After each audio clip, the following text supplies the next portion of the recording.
ನಿತ್ಯಯಾ ನಿತ್ಯಯಾಸ್ತೌಮಿ ಬ್ರಹ್ಮ ತತ್ಪರಮಂ ಪದಂ.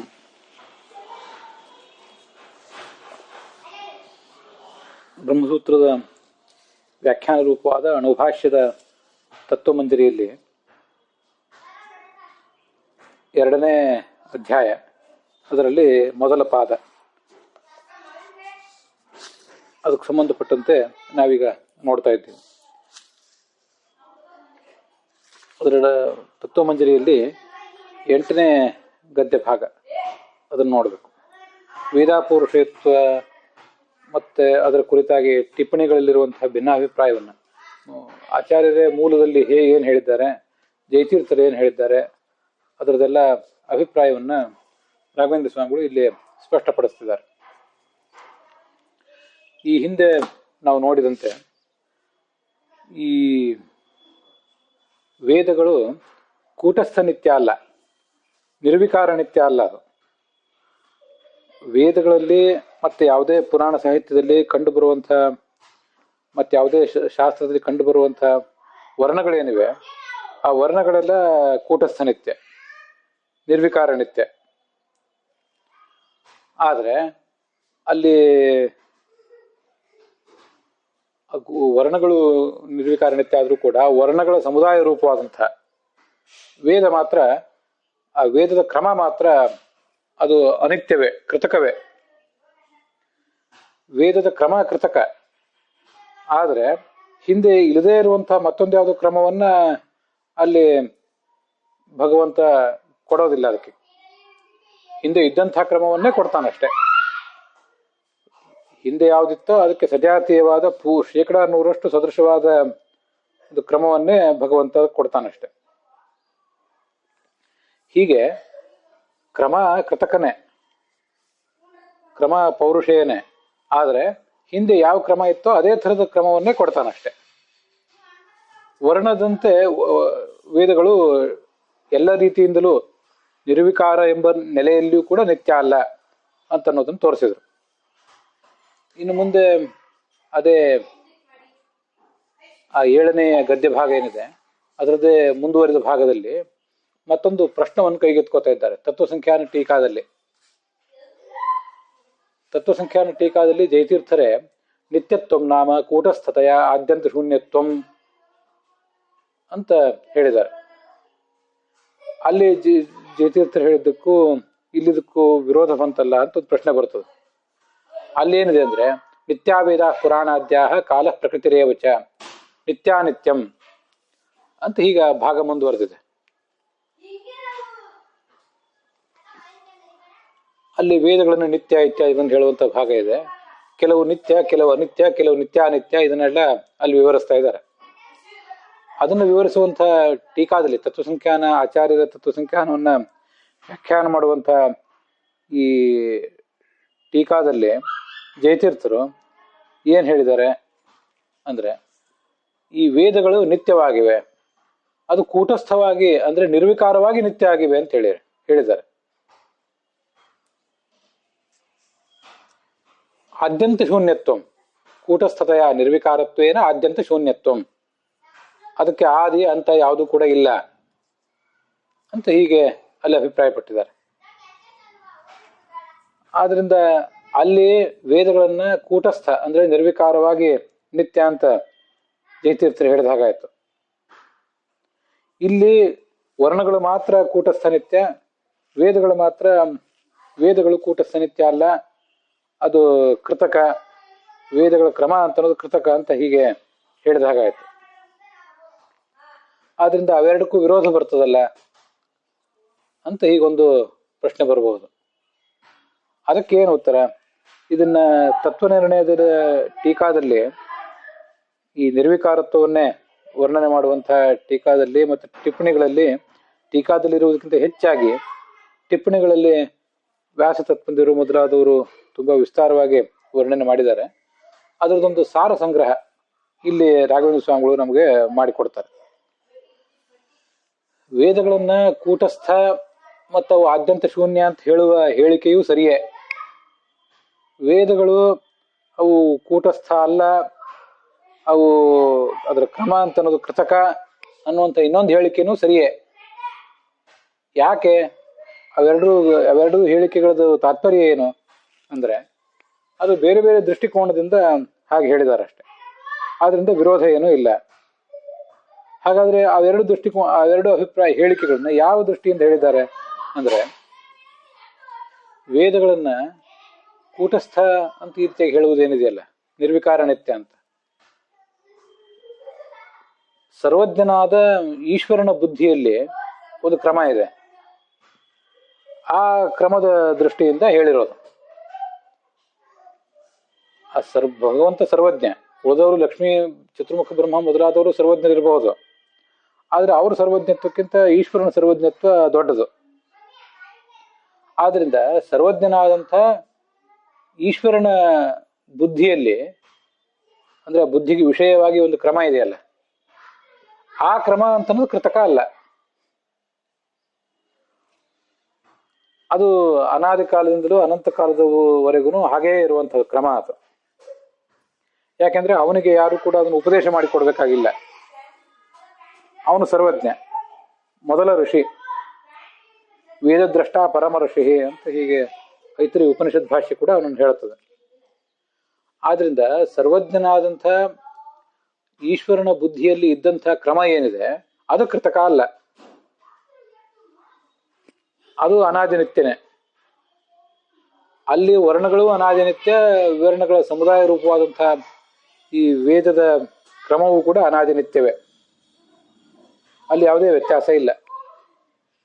ಆದರೆ ಇಲ್ಲಿ ತತ್ವನಿರ್ಣಯ ಟೀಕಾದಲ್ಲಿ ನತು ನಿರ್ವಿಕಾರ ನಿತ್ಯತ್ವಂ ನಹಿ ವಯಂ ವೇದಸ್ಯ ಕೂಟಸ್ಥ ನಿತ್ಯತ್ವಂ ಬ್ರೂಮಃ ಅಂತ ಹೇಳಿದಾರಲ್ಲ ಜಯತೀರ್ಥರು. ಮತ್ತೆ ಕ್ರಮವು ಕೃತಕ ಅಂತ ಹೇಳುವುದೇನಿದೆಯಲ್ಲ, ಈ ಕ್ರಮವು ಕೃತಕ ಅಂತ ಹೇಳುವುದಕ್ಕೆ ಇಲ್ಲಿ ಏನ್ ತಾತ್ಪರ್ಯ ಅಂದ್ರೆ ಇದು ನಮ್ಮ ಬುದ್ಧಿಯನ್ನ ಅವಲಂಬಿಸ್ಕೊಂಡು ಹೇಳಿದ್ದು. ನಮ್ಮ ಬುದ್ಧಿಯಲ್ಲಿ ಕ್ರಮ ಅಂತನ್ನೋದು ಕೃತಕ. ಆದ್ರಿಂದ ನಮ್ಮ ಬುದ್ಧಿಯಲ್ಲಿ ಆ ಕ್ರಮ ಬರಬೇಕಾದ್ರೆ ಅದು ಗುರುವಿನ ಉಪದೇಶದಿಂದ ಬರಬೇಕು. ಮತ್ತೆ ಚತುರ್ಮುಖ ಪರಮಾತ್ಮ, ಲಕ್ಷ್ಮೀ, ಚತುರ್ಮುಖ ಬ್ರಹ್ಮ ಮೊದಲಾದ ಋಷಿ ಪರಂಪರೆಯಿಂದ ಬರಬೇಕದು. ಹೀಗೆಲ್ಲ ಅಲ್ಲೊಂದು ಕ್ರಮ ಅಂತನ್ನೋದು ಮೇಲಿನ ಮೇಲೆ ಹುಟ್ಟುತ್ತಾ ಇರ್ತದೆ. ಆದ್ರಿಂದ ಅಲ್ಲಿ ಕ್ರಮ ಹುಟ್ಟುವುದರಿಂದ, ವೇದಗಳ ಕ್ರಮ ಅಂತ ಅನ್ನೋದು ಅಲ್ಲಿ ಹುಟ್ಟುವುದರಿಂದ ಅದು ಕೃತಕ. ಅದು ಈಶ್ವರನ ಬುದ್ಧಿಯಲ್ಲಿ ಮಾತ್ರ ಕ್ರಮ ಯಾವತ್ತೂ ಹುಟ್ಟೋದಲ್ಲ. ಅದು ಅನಾದಿ ಕಾಲದಿಂದಲೂ ಒಂದೇ ರೀತಿಯಾಗಿ ಇರುವಂಥದ್ದೇ ಕ್ರಮ ಅದು. ಹಾಗೆ ತತ್ವಸಂಖ್ಯಾನ ಟೀಕಾದಲ್ಲಿ ವೇದಗಳು ಕೂಟಸ್ಥ ನಿತ್ಯ ಆದ್ಯಂತ ರಹಿತ ಅಂತ ಹೇಳುವುದೇನಿದೆ, ಸರ್ವಜ್ಞನಾದ ಈಶ್ವರನ ಬುದ್ಧಿಯನ್ನ ಅವಲಂಬನವಾಗಿಟ್ಕೊಂಡು. ತತ್ವನಿರ್ಣಯ ಟೀಕಾದಲ್ಲಿ ಕ್ರಮವನ್ನ ಕೃತಕ ಅಂತ ಹೇಳಿರುವುದೇನಿದೆ ಅದು ನಮ್ಮ ಬುದ್ಧಿಯನ್ನ ಇಟ್ಕೊಂಡು ಹೇಳಿದ್ದು.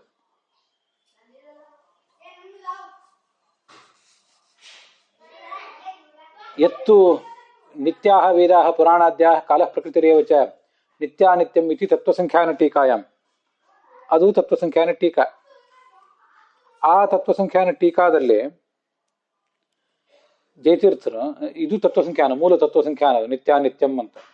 ಅದಕ್ಕೆ ಟೀಕಾ ಬರೆಯುವಾಗ ಜಯತೀರ್ಥರು ನಿತ್ಯತ್ವಂ ನಾಮ ಕೂಟಸ್ಥತೆಯ ಆದ್ಯಂತ ಶೂನ್ಯತ್ವಂ, ನಿತ್ಯತ್ವ ಅಂದ್ರೆ ನಿರ್ವಿಕಾರವಾಗಿ ಆದ್ಯಂತ ರಹಿತವಾಗಿರುವುದು ಅಂತ ಅರ್ಥ ಬರೆದಿದ್ದಾರೆ. ಇತಿ ವಚನಂ, ವೇದಗಳನ್ನು ಅವರು ನಿರ್ವಿಕಾರ ಆದ್ಯಂತ ರಹಿತ ಅಂತ ಜಯತೀರ್ಥರು ಹೇಳುವುದೇನಿದೆ ಇದು ಸರ್ವಜ್ಞ ಈಶ್ವರ ಬುದ್ಧಿಮಪೇಕ್ಷೆ. ಸರ್ವಜ್ಞನಾದ ಈಶ್ವರನ ಬುದ್ಧಿಯಲ್ಲಿರುವ ಕ್ರಮ, ವೇದಗಳ ಅಕ್ಷರಗಳ ಕ್ರಮ ಏನಿದೆ ಅದನ್ನು ಅವಲಂಬಿಸಿ ಅಲ್ಲಿ ಹೇಳಿರೋದು. ನತು ಅಸ್ಮದಾದಿ ಪ್ರಮೋತ್ಪಾದಕ ಕ್ರಮಮಪೇಕ್ಷೆ.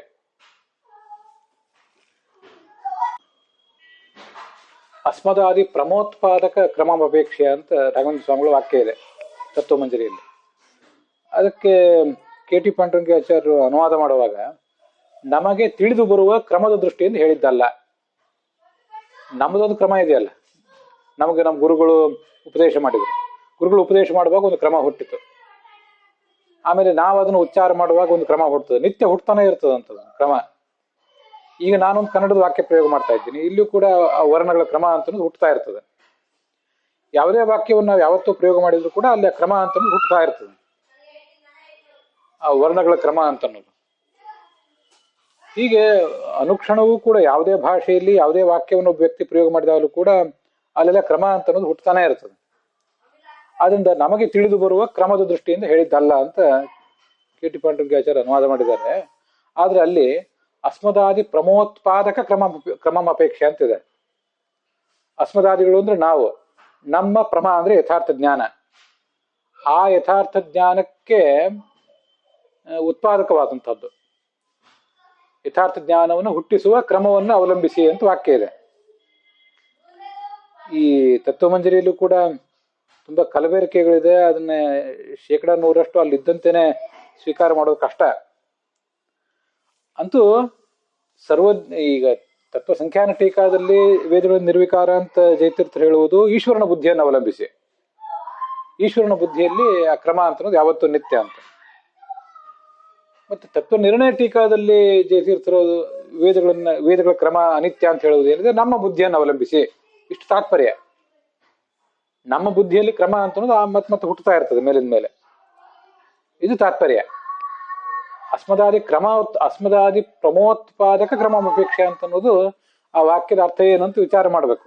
ಆದ್ರಿಂದಲೇ ಆ ವಾಕ್ಯದ ಬಗ್ಗೆ ಬಹಳ ಆಲೋಚನೆ ಮಾಡದೇನೆ ಅದಕ್ಕೊಂದು ಸರಳವಾದ ಅರ್ಥವನ್ನು ಹೇಳುವಂತ ಪ್ರಯತ್ನವನ್ನ ಕೆ.ಟಿ. ಪಾಂಡುರಂಗಾಚಾರ್ಯ ಮಾಡಿದ್ದಾರೆ. ಆದ್ರೂ ಅದಕ್ಕೊಂದು ಅರ್ಥ ಹೀಗೆ ಹೇಳಬಹುದು, ಅಸ್ಮದಾದಿ ಪ್ರಮೋತ್ಪಾದಕ ಕ್ರಮಮಪೇಕ್ಷೆ. ಈಗ ನಾನು ಉಚ್ಚಾರ ಮಾಡುವಾಗ, ನಮ್ಮ ಗುರುಗಳು ನನಗೆ ವೇದ ಪಾಠ ಹೇಳುವಾಗ ಅಲ್ಲಿ ಆ ಒಂದು ಕ್ರಮವನ್ನ ಅವರು ಹುಟ್ಟಿಸಿದರು. ಆ ಕ್ರಮ ಅಂತ ಅನ್ನೋದು ಒಂದು ಯಥಾರ್ಥ ಜ್ಞಾನವನ್ನು ನನಗೆ ಹುಟ್ಟಿಸಿತು. ಅಲ್ಲಿ ಅಸ್ಮದಾದಿ ಅಂದ್ರೆ ನಾನು,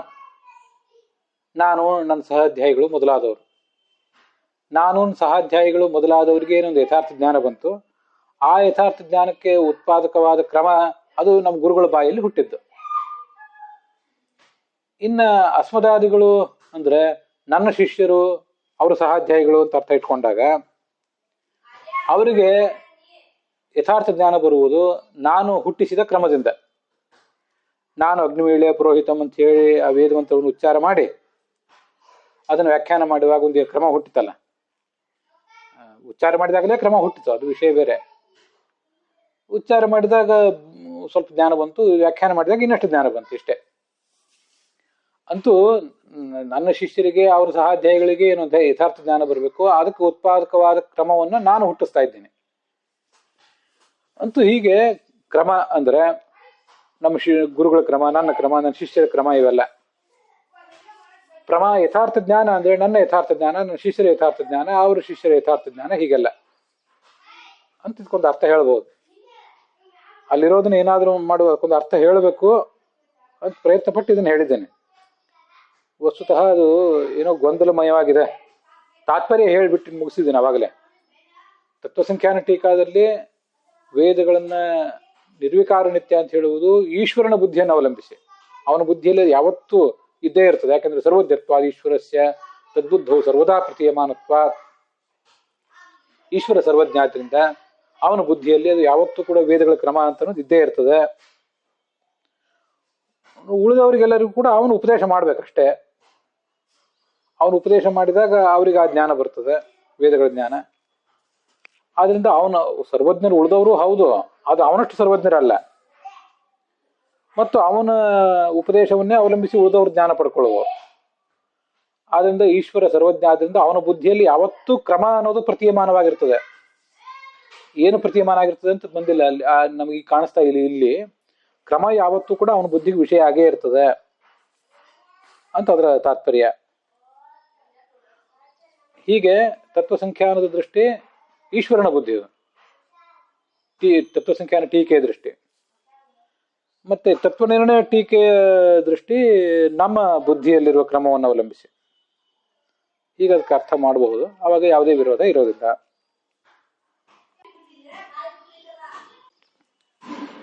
ನಾನು ನಿಮಗೆ ಪಾಠ ಮಾಡುವಾಗ ಅಗ್ನಿ ಮೀಳೆ ಪುರೋಹಿತಂ ಅಂತ ಹೇಳಿದೆ. ನಾನು ಸರ್ವಜ್ಞ ಅಲ್ಲ.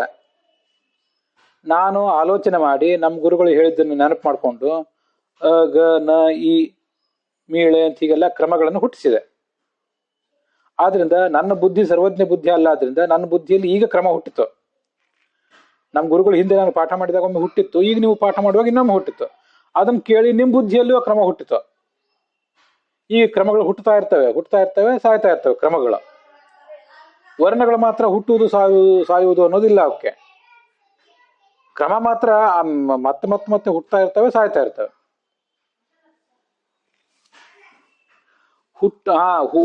ವೇದಗಳಿಗೆ ಆ ಕ್ರಮ ಏನು ಹುಟ್ಟಿದೆ ನಮ್ಮ ಗುರುಗಳ ಮುಖದಿಂದ, ಈಗ ನನ್ನ ಮುಖದಿಂದ, ಆಮೇಲೆ ನಮ್ಮ ಶಿಷ್ಯರು ಅದನ್ನ ಅನುಚ್ಚಾರ ಮಾಡ್ತಾರಲ್ಲ, ಆವಾಗ ಅಲ್ಲಿ ಹುಟ್ಟುವ ಕ್ರಮ ಅದು ಹೊಸ ಕ್ರಮ ಆದ್ರೂ ಕೂಡ, ಆದ್ರೆ ಹಿಂದೆ ಇಲ್ಲದೇ ಇರುವ ಕ್ರಮ, ಹಿಂದೆ ಇದ್ದುದಕ್ಕಿಂತ ಭಿನ್ನವಾದ ಕ್ರಮ ಅಲ್ಲ ಅದು.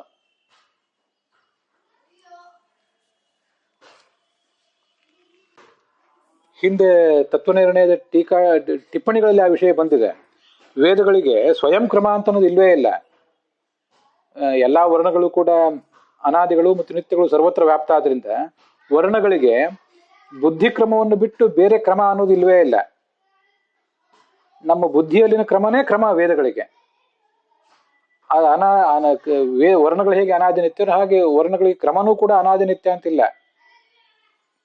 ಅದು ಬುದ್ಧಿಯಲ್ಲಿರುವ ಕ್ರಮವನ್ನೇ ಅವಲಂಬಿಸಿಯೇ ಅದಕ್ಕೊಂದು ಕ್ರಮ ಬರಬೇಕು. ಭಗವಂತನ ಬುದ್ಧಿಯಲ್ಲಿ ಯಾವಾಗಲೂ ಕ್ರಮ ಇದೆ, ಆದ್ರಿಂದ ಆ ಬುದ್ಧಿಯನ್ನು ಅವಲಂಬಿಸಿ ಆ ಕ್ರಮ ಅಂತ ಅನ್ನೋದು ನಿತ್ಯ. ನಮ್ಮ ಬುದ್ಧಿಯಲ್ಲಿ ಯಾವಾಗಲೂ ಕ್ರಮ ಇಲ್ಲ, ಆದ್ರಿಂದ ನಮ್ಮ ಬುದ್ಧಿಯನ್ನು ಅವಲಂಬಿಸಿ ಕ್ರಮ ನಿತ್ಯ, ಹೀಗರ್ಥ.